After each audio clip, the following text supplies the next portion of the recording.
So, there's a bunch of different things when playing Fallout that you gotta kind of take into consideration, right? So, not only is there the game, there is the DLC.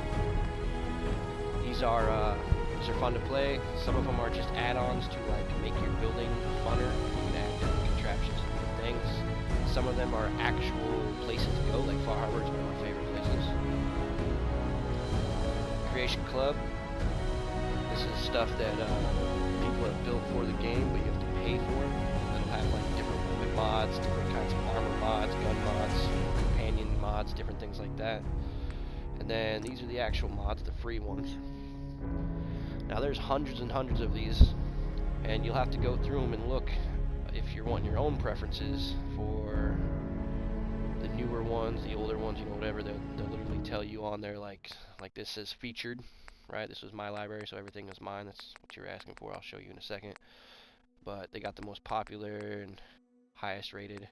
You always want to look for the ones that have the most stars, right? So some of these, you see they're 4.5, 4.5, this is 5, right? The more stars means the less likely they are to be corrupt and break your console or your saves, and you won't have issues, right? So the more stars, the better it is, the easier it runs. That's just the main thing. So, like I said, each one of these are going to have different types of things. Each one, excuse me, will have certain things that you can click on, and they'll literally tell you the description on the right side. You can just download it. Excuse me. You can just download it. And like if you look at mine, right, you can see the check mark and the arrow at the bottom of the picture. That means not only do I have it downloaded, but I have it actually equipped as well, right? So a lot of these I have on here, but I don't actually use, right? So if you don't see the check mark, but you see the arrow, that means it's been downloaded. If you don't see either of those, that just means I have at one point picked it, but I never actually used it. Right, so my main ones are the Deathclaw one, just because I like to have more Deathclaws spawning in. Infinite ammo, I haven't even actually found that ring, so that hasn't even helped me yet.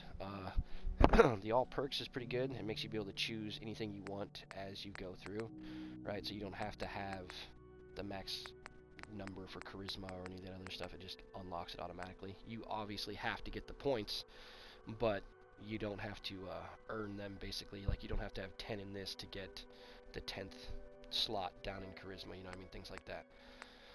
These other ones are all just stuff for, you know, you want the pistol cooler. I like revolvers, so I have my 44 decked out. Unlimited resources, you can actually find that. It's another spot, like they say, it'll literally be sitting somewhere. You have to go pick it up. You can pause any of these to read some of the descriptions if you're liking some of these things like this. I wanted to check it out, but I never actually get around to it. The better graphics. Companion infinite ammo, because that's a big thing, right? Everyone will say if you're playing regular, you just want to let your companions use their own gun that they have, because otherwise they'll just blow through your ammo like way faster than you do. So if you have this, you literally just have to give them one round of ammo and whatever gun you're wanting, and they'll never run out, and they can just keep shooting.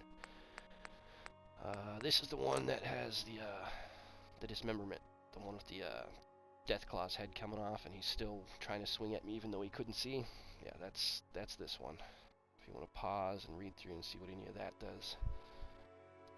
But yeah, this one is a really good one if you're, like, say you're wanting to have everything, but you're not always wanting to have everything. This would be a simple one to get, because Dr. Mobius' stash, it's literally a building underground. You can go in anytime you want.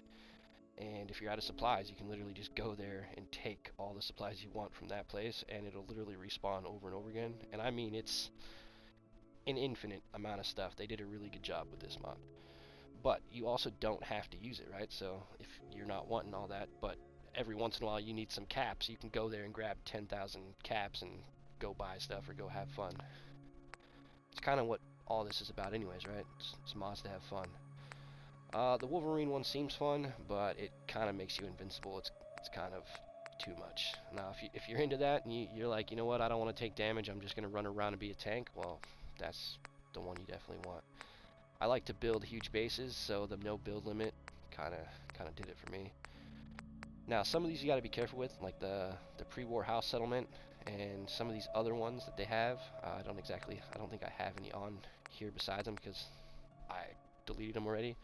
But if you have too many of your sanctuary mods active at once, it'll actually put buildings inside of buildings, and it'll make it inaccessible, basically. So you want to be careful.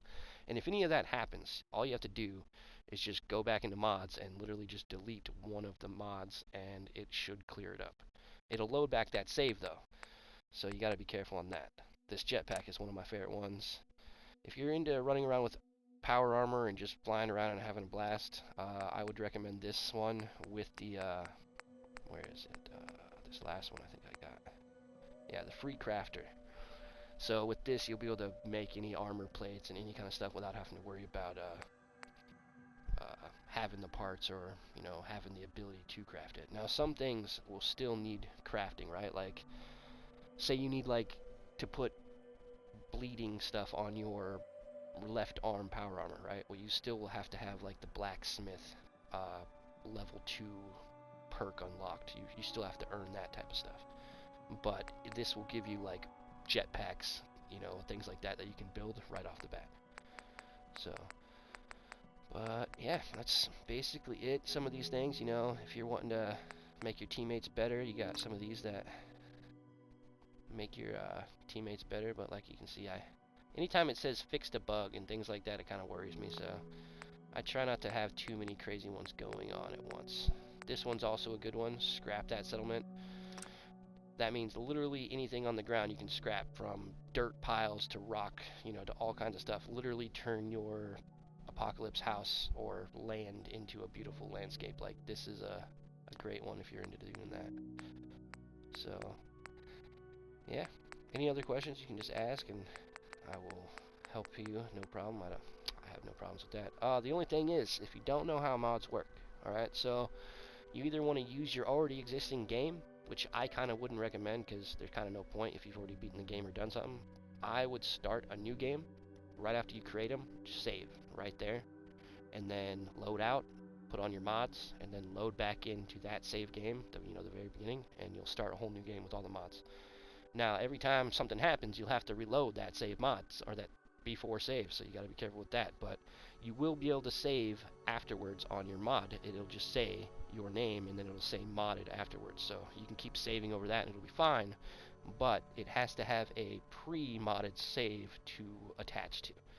So just keep that in mind, and you'll be good to go. Alright, thanks for watching.